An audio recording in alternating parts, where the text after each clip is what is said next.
is 22 years since I came. In this time, I have seen a ship never. But I remember the sea on my face, in my hand Polish bread, cheese, and in my sack whiskey, a present for my cousin Tadeusz, my cousin in America.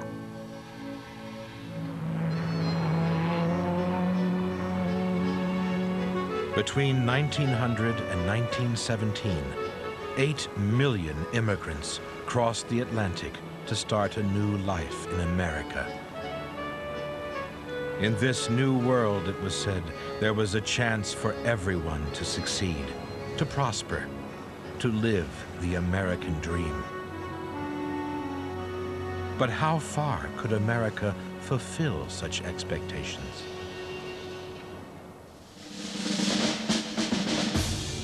This program reconstructs the testimonies of 4 immigrants who came to America in the early years of the 20th century. Their words survive because in the late 1930s, they were interviewed by the Federal Writers Project, an oral history project paid for by the US government. 10,000 Americans were interviewed in all. Their lives, their experiences written down, filed away in the Library of Congress. 10,000 American voices.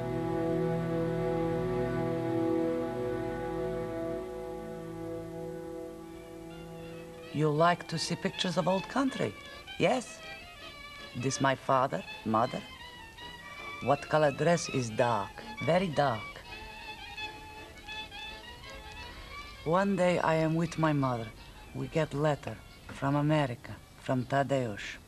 He say he is married, he has good job, plenty eat. He and his wife, they have a room all their own. They are glad. I say to my mother, I am going to America. And she say, you go to America, you find the money. All day long I work in garden. Everywhere beets and cabbages, beets and cabbages. Too much, too young. Me just 15 years.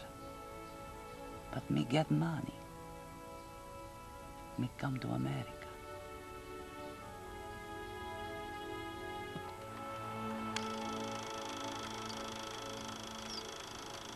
The year Catherine Corona left Poland, 1916, Europe was tearing itself to pieces.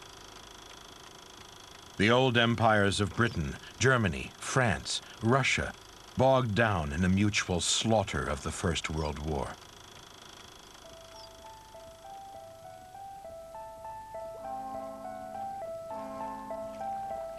The immigrants that arrived in America turned their backs on this old world. They fled the poverty of peasant life. They fled a world governed by class, stifling opportunity. Many fled religious or political persecution. Herman Kirschbaum was a Russian Jew from Courland in what's now Latvia. When I was 15, I ran away from home. Took some money from my father's desk, ran away. I had no passport, but in Europe, with money, you can do anything. I got a boat to London. I met this English Jew. He said, America's the place. You see, I had no trade. At that time, in Europe, no Jew was allowed to learn a trade. All over Europe, it was the same. He said, in America, you can learn a trade. So this London Jew and I, we came together. I had money, but no language. He had no money, but he knew the ropes. He knew his onions, you know? I bought his ticket. We landed in New York. This is 1912. Oh, the first thing we saw was the statue, you know, in the harbor. I mean, liberty, you know? It's hard to understand if you're born here, but I came from Greece. I came with bright hopes. I came with love of liberty. I don't look back.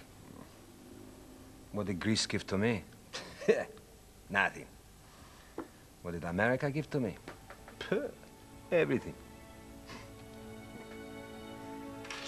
The words of a Greek restaurateur, Tony. We don't know his surname. His testimony gives few details of his arrival. But most immigrants from Europe were processed here, at Ellis Island, just off Manhattan. They'd pass under the watchful eye of medical officers, alert for mental or physical illnesses. There were confusing forms to fill in, 29 questions on their status and prospects. But that was nothing compared to what was to come. Next stop, New York. As bewildering then as it remains today.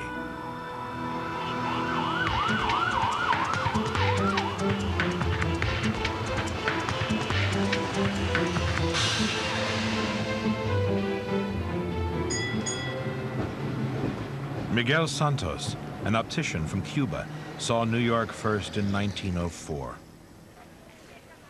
I am looking at this electric streetcar, and I am thinking, how can he move without horses?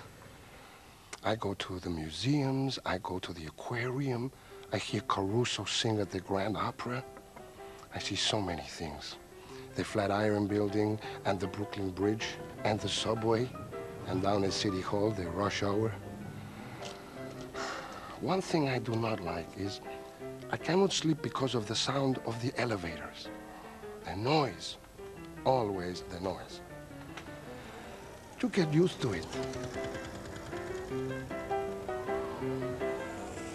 I thought New York was the best city in the world.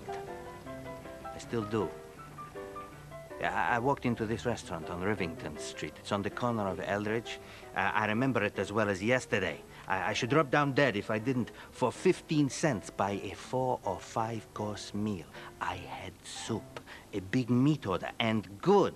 And dessert, tea, coffee, and on top of that, they gave you a big soda, you know, from the soda fountain, free. And if you give the waiter a nickel tip every week, he's your friend for life.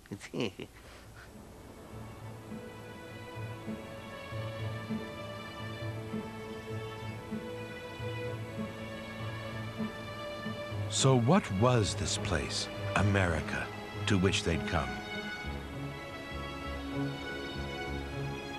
It was still a new nation, little over a century old, but it was modern, confident, prosperous.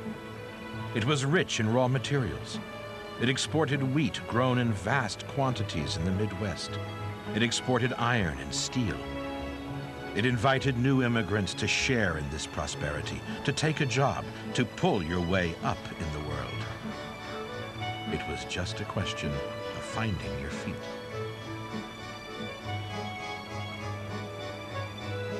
Herman Kirschbaum settled in what he called the Jewish ghetto on the Lower East Side.